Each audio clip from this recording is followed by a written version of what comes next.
El libro de los Números es el cuarto libro del Pentateuco o libro de la ley.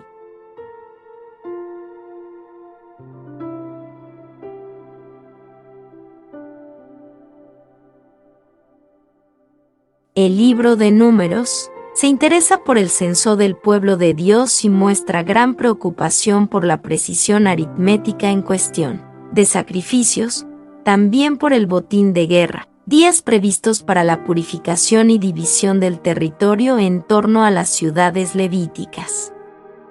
En general, el cuadro que Números dibuja de Israel nos deja la impresión de una sociedad religiosa cuidadosamente estructurada y organizada que avanza a través de la historia bajo el sostén y la guía de Dios. El título en hebreo recuerda los tradicionales 40 años de peregrinación redactada en el libro Éxodo y la entrada en la tierra prometida. Números prueba en que Dios preparó a su pueblo, mediante la áspera disciplina del desierto, para el ingreso en su heredad. Números es claramente una obra de transición, un nexo en la hazaña de la liberación de Israel cautivo en Egipto y su asentamiento en Canaán. Números se inserta en esa estructura general del Pentateuco y no puede ser entendido ni interpretado al margen de los que precede y de lo que sigue. Números es una compilación de varias fuentes que incorporan un material procedente de distintos campos de la historia de Israel. Incluso es equívoco y anacrónico dar a Números el nombre de libro según entendemos hoy este término. Deberíamos hablar más bien de una compleja colección de tradiciones históricas, legales y litúrgicas que abarcan un periodo de aproximadamente 1000 años. El análisis de Números revela un predominio de las tradiciones yavista, eloísta y sacerdotal, la última de las cuales imprimió a la obra su peculiar espíritu y carácter. En Números no es fácil separar las tradiciones yavista y eloísta. Probablemente fueron fusionadas poco después de la destrucción de Samaria en año 721 a.C., se admite que la tradición sacerdotal dio al libro de Números su forma definitiva. Al estudiar el valor histórico de Números hay que evitar dos extremos.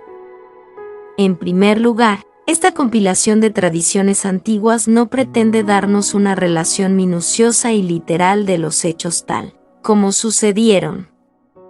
Segunda, no fue escrita de acuerdo con los criterios e ideales de la moderna investigación histórica.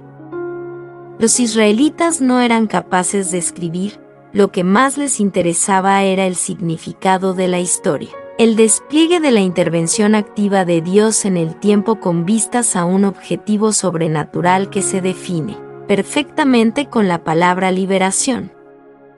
Para los israelitas la historia era importante porque Dios había actuado en ella, actuaba de hecho aquí y ahora.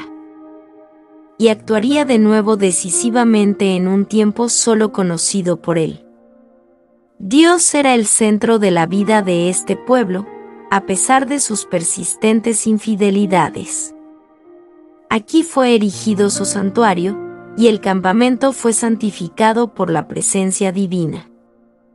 Durante los desplazamientos por el desierto, Dios tuvo un cuidado especial de su pueblo, incluso cuando exigió de él una obediencia absoluta a su voluntad según había sido revelada en la ley santa.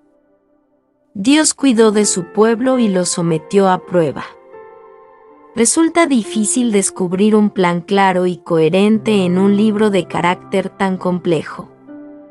La secuencia histórica se ve a menudo interrumpida por una serie de leyes y disposiciones referentes a la comunidad.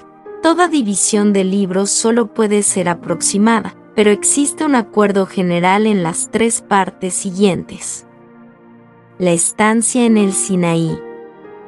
Del capítulo 1 al capítulo 10, verso 10, abarca los últimos 19 días que los israelitas pasaron al pie del monte. Exactamente un mes antes de la fecha indicada en Números capítulo 1, verso 1, el pueblo había terminado de construir y levantar el tabernáculo. Toda esta sección pertenece a la tradición sacerdotal. La sección segunda se refiere al viaje desde el Sinaí a Moab del capítulo 10 al capítulo 22, verso 1, y abarca un espacio de unos 38 años. No obstante, la mayor parte del material se refiere a los primeros y los últimos meses de este periodo. Son los 40 años pasados, según la tradición, en el desierto. La tercera parte, integrada por acontecimientos que tienen por escenario a Moab del capítulo 22 al capítulo 36, verso 13, abarca unos 5 meses. Fuera del ciclo de Balaam, el material es muy heterogéneo. La sección concluye dejando a los israelitas en las llanuras de Moab dispuestos para el asalto de Canaán. Además de grandes acontecimientos que vivirán los israelitas, hacen de este libro importantísimo para el pueblo judío. Los israelitas dejan su campamento cercano al monte Sinaí. Prosiguen su viaje hacia la tierra prometida y marchan en dirección norte, por el desierto de Parán. Moisés envía 2 espías a la tierra de Canaán. 2 de ellos, Josué y Caleb, vuelven con un informe alentador. Los 10 restantes presentan un informe desalentador. Los israelitas temen entrar en Canaán. A consecuencia de ello, el Señor declara que Israel aún no entrará en la tierra prometida de Canaán, sino que regresará a andar errante por el desierto. Afrontan muchas dificultades y siguen murmurando. Las serpientes venenosas muerden a muchos de los israelitas. Moisés levanta una serpiente de bronce en una asta y los israelitas que miran las serpientes son sanados.